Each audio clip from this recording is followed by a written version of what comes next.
if you look at Labour's last two election results, for the first time in the party's history, the bottom four income groups didn't vote in the majority for Labour. If you're one of those voters and you're looking for representation, odds on you're probably more likely to get chosen to be a parliamentarian through one of the new right parties. David Littlefair, welcome to PoliticsJOE. Thanks for having me. For those who aren't familiar with you, how would you like to introduce yourself? I'm a Labour member, been a member since I was in my teens. A couple of years ago I set up an initiative called Labour Beyond Cities, which was essentially in the aftermath of the 2019 election. I'm from Sunderland originally and I moved to London, and I sort of very vividly felt the disconnect between sort of large metropolitan areas and the smaller towns around Britain. And out of that, I suppose the same politics that informed trying to get a platform that would reconnect Labour with the Red Wall, I started to run a campaign called Blue Collar Parliament, which is what I was hoping to talk to you about today, which is about addressing the massive collapse in working class representation in legislature that's been happening around basically every OECD country since around the 60s. But with this current Labour landslide, it's really been brought into sharp relief, because even with a gigantic Labour landslide now, still the number of kind of blue collar workers and working class professionals that have entered into Parliament hasn't really improved on the last Tory government very much. We can get into that now in a moment, but just in terms of the work of Blue Collar Parliament, how do you envision, what is the utopia for you where we will reach a point where there's great representation of blue collar working class people in positions of power in the UK? Well, if we look at sort of the last sort of decade of politics, it's definitely been characterised by a kind of collapse in trust in politicians and in the political process. And that's whether you're left wing or right wing, whether you're Labour or Tory or one of the further right parties. So I think part of the way that could be addressed and should be addressed, and in a functioning democracy would be addressed, would be to have a number of parliamentarians in Parliament that's kind of representative of the general population. So depending on whether or not or whose stats you look at, sort of between 30%, 35% or 56% of the population are what would be referred to as working class. But at the moment in Parliament, the number of parliamentarians that could come from that sort of definition is around 7% to 5%. So I think a gigantic leap in the number of people who've come from professions like nursing or factory work or truck driving, or any of these kind of professions that we might refer to as blue collar, but are everyday jobs, and people who live pretty normal lives with a lot of kind of common experience to them, should be in Parliament, should be making legislation, should be deciding on the future of the country just as much as anyone who's an elite lawyer. What are the barriers to entry for people like that at the moment? I mean, in an ideal world, you'd like to think that 50% of the population wouldn't be locked out of the representative politics. So why is it that there is such a skew in demographic versus representation in Parliament? There's lots of different reasons that are often cited for it. I have my sort of particular opinion on what they are, and then there's various different academic studies. So there's an academic, Noam Lupu, in Vanderbilt University, who's studied this really extensively. A lot of it is kind of chalked up to the lack of trade union representation in politics now as well, which I think is a really, really influential factor, definitely. And another is around the resources that it takes to run for Parliament, which are more expensive than they probably were for previous generations in terms of time and in terms of money. And the other thing that I think is really large, particularly within Labour, is the party culture. So according to the Tim Bale Party Members Project, only something like 1 in 5 Labour members are in the bottom 3 incomes, or bottom 4 incomes, the C2DE group, and 80% of them are in the top 3, ABC1.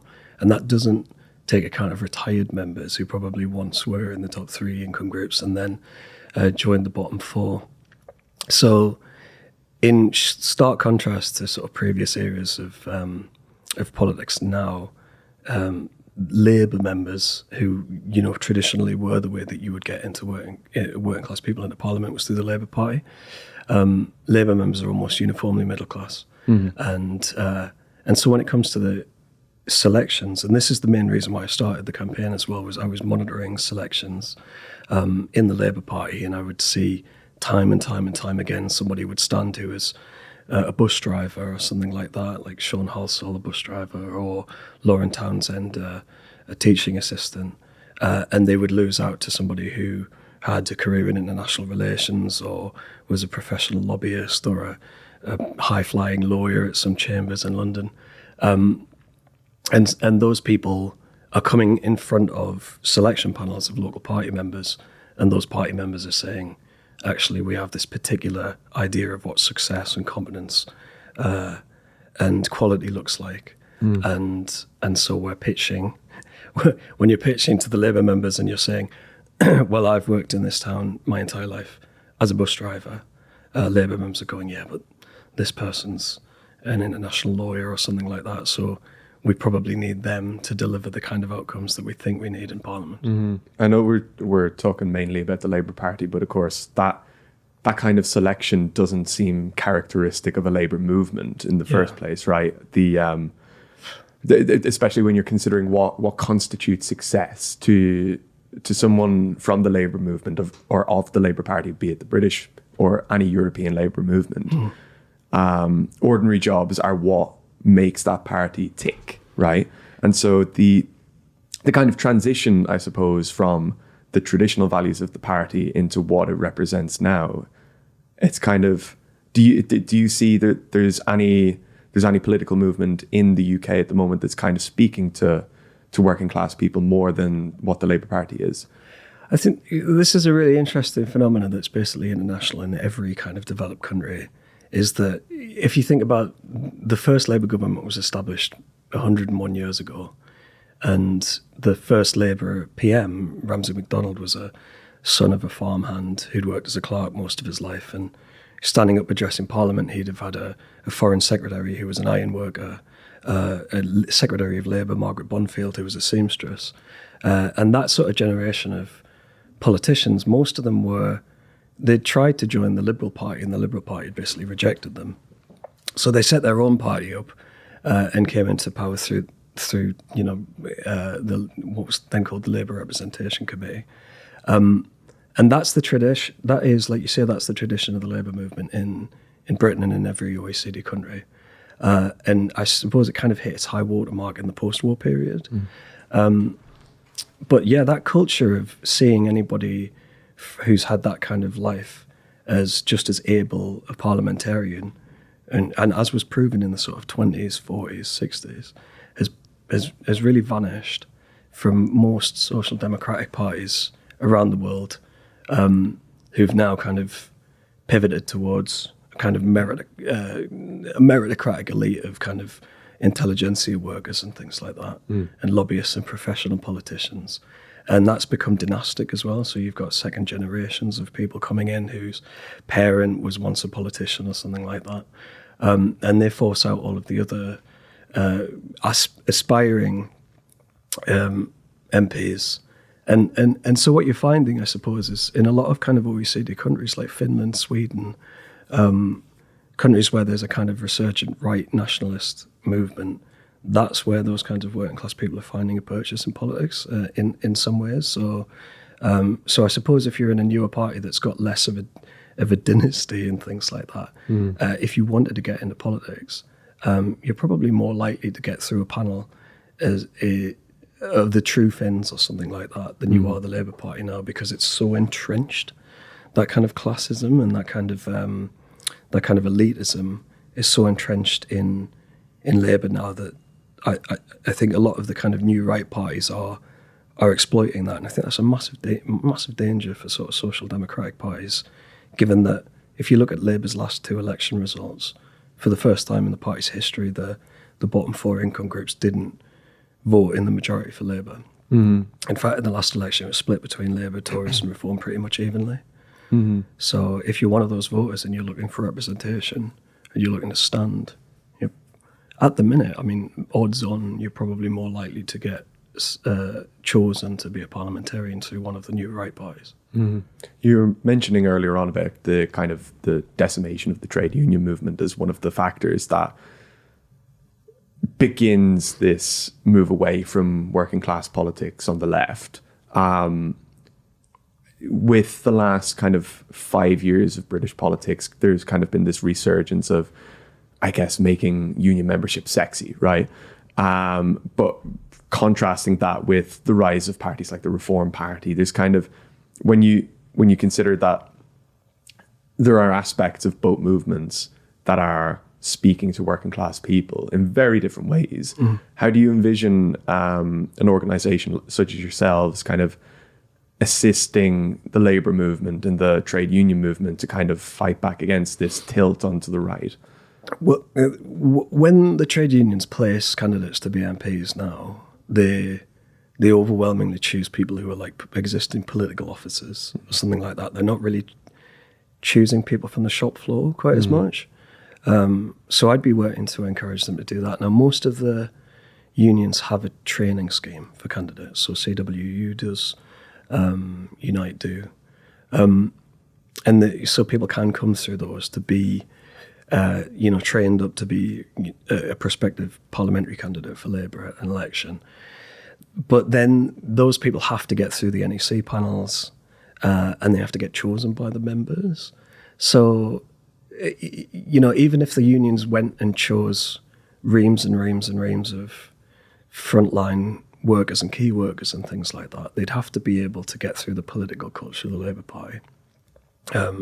I think they should. I think they should put more effort into doing that. But I also think the Labour movement as a whole needs to be held to account as to the fact that it's not really choosing those candidates. So in terms of goals for Blue Collar Parliament, one of them would be to speak to, and I have been doing this, I've been speaking to local parties around the country to demonstrate just how big the drop-off's been. And I'm having that kind of conversation where people are saying things like, things that is probably not great to, or it's a good thing that it's not well known that Labour members have these kinds of attitudes. But they'll say things like, well, we've already got Angela Rayner. Or they'll say things like, well, Lee Anderson, who's working class, would really want another one of him. Or they'll say things like, we don't want to choose like a nurse over a high-flying lawyer because we don't want to punish success or be seen to punish success. So there's an ingrained attitude there that really, really needs to be campaigned on long ahead of the next election, because, where those people are choosing the next set of candidates, they need to be thinking about that in the back of their minds. In previous generations, we started using all-women shortlists, and those all-women shortlists massively increased the number of women who were brought into Parliament through Labour. I don't think you could really do an all-working-class shortlist, but that kind of consciousness of who you're choosing, I think, needs to be filtered down to the grassroots. And I also think that there needs to be legislative change around helping people to run for Parliament as well. So there was a scheme to help disabled people run for Parliament called the Access to Elected Office Fund.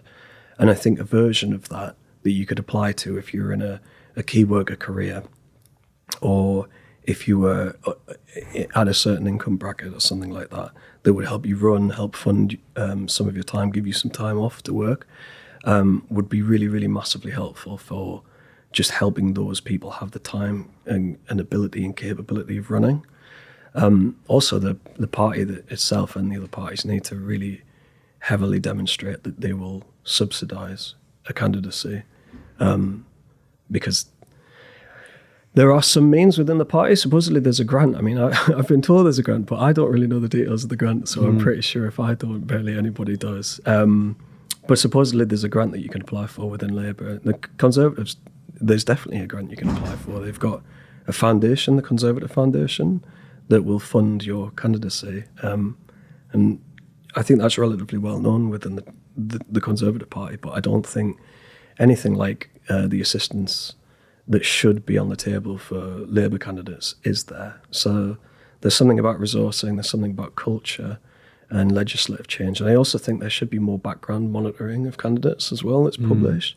So, so when your people stand up and they make their sort of candidate video and whatnot, they'll often draw on their professional achievements, and they might tell a bit of life story. And candidates are celebrated for being for having certain identities, but very rarely are they celebrated for being working class. So we'll have candidates monitored in terms of Parliament, really, really visible mainstream level. How many women are there?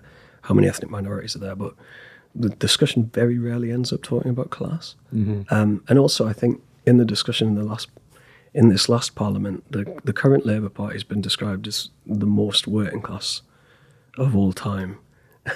But that's based on a definition of having gone to state school, which I think is really bogus. It's a pretty low barrier to entry, isn't very, it? Very, very low. Or if your father was a tool maker that owned a tool factory, perhaps. Yeah. Well, I mean, Ed Miliband went to a state school. But his father was a Marxist academic, wasn't he? And multi-millionaire. So it's a really, I think that's a bit of a red herring, really. And I think that stuff is very much like, I don't know, a variant of kind of virtue signalling. Like it is difficult, isn't it? I suppose the kind of what constitutes working class in the absence of working class communities in that bubble is bestowed upon the community. So like these kinds of things, as you were saying about your Lee Andersons or your Angela Rayners of the world, two polar opposites ideologically speaking, but in the absence of any other figure, this is kind of taken as the two sides of what a working class person is. And so like in being locked out of that system, you kind of end up having this strange reinforcement of what the middle classes and upper classes and the tabloid media interpret a working class person to be. And so like with parties like the Labour Party or the Conservative Party, and now you've got Reform, I wonder why they're less about reform, but why the Labour Party in particular, and I guess Labour, Conservative, Lib Dems, don't really see this as an issue, that half of the population aren't represented. I think they don't see it as an issue because they don't have to. So, I mean, if the campaign I was working on was successful, it would mean that all of the political parties were putting forward a swathe of candidates who had really, really relatable professional backgrounds and life stories, and that would scare Labour into doing something about it. But it can afford to be complacent about it at the moment because it's not really affecting its sort of electoral ambitions or anything like that. Although there's plenty of evidence that demonstrates that, the kind of voter that used to vote for Labour, that went on a kind of journey from Labour to UKIP to Brexit to Reform now, or just doesn't vote anymore. I mean, most of the sort of C2D income group people don't vote in the way that they used to. But also there's plenty of studies that demonstrate that those voters are more motivated if they see a candidate that looks like them in terms of life and background.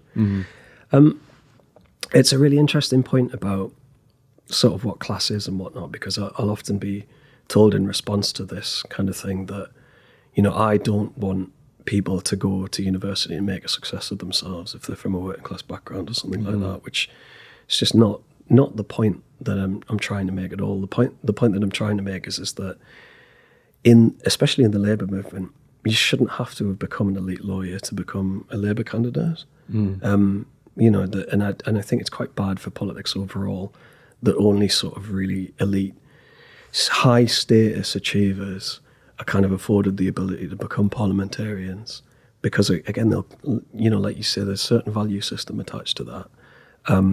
There's a certain way of kind of conceiving of sort of success and things that's attached to that I think has been a really sort of corrosive part of politics for a long, long time, where the only really kind of legitimate success in life now looks like becoming part of a kind of intellectual meritocratic elite. Like you can't be a successful nurse or you can't be a successful truck driver or something like that. I feel like you've really done well in life. So there's there's a real sort of value judgment there around careers that aren't really valued in Britain in general. And I think they would be much more so if there were visible parliamentarians with those backgrounds. But I suppose the main thing is that, you know, I'm not against social mobility. I just think that you should be able to be socially mobile from a working class career and into Parliament. And I guess also the other thing is that if you are a truck driver or something like that now, people sort of presume that you didn't have the intellectual ability to to become a parliamentarian or something like that. Whereas, you know, class politics in Britain has a really, really strong and really noble tradition of kind of autodidactism. You know, people at the coalface teaching themselves Dickens and things like that. And that's, you know, that we've kind of developed this really sort of elitist intellectual culture that I think's been a massive step backwards, where we sort of now conceive of people as being either a sort of a brainy type that goes to university or a pragmatic type that doesn't, or something like that. And people can't be both, which I think is a really like reductionist view of human capabilities and intelligence. And I think that's the thing that informs so many of the decisions that are made by Parliament at the moment. I don't just say, I mean, in that campaign I focus much more on profession rather than values, because I don't know if I've got a lot to say about what a working class value system would look like, although there's plenty of evidence that demonstrates that as left parties have become less working class, they make fewer left-wing decisions when it comes to making policy.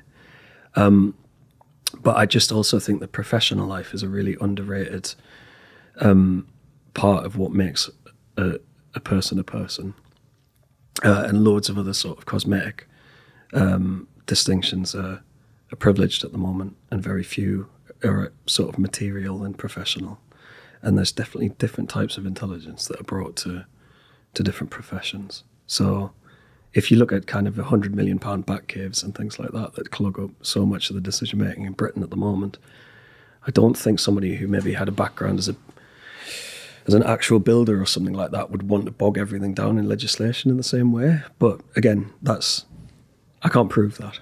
So it's much more about sort of what I think a healthy democracy would look like than that as a means to an end to something else. You know, I think it's an end in itself. Yeah. David Littlefair, thank you very much for joining me. Great, thanks for having me.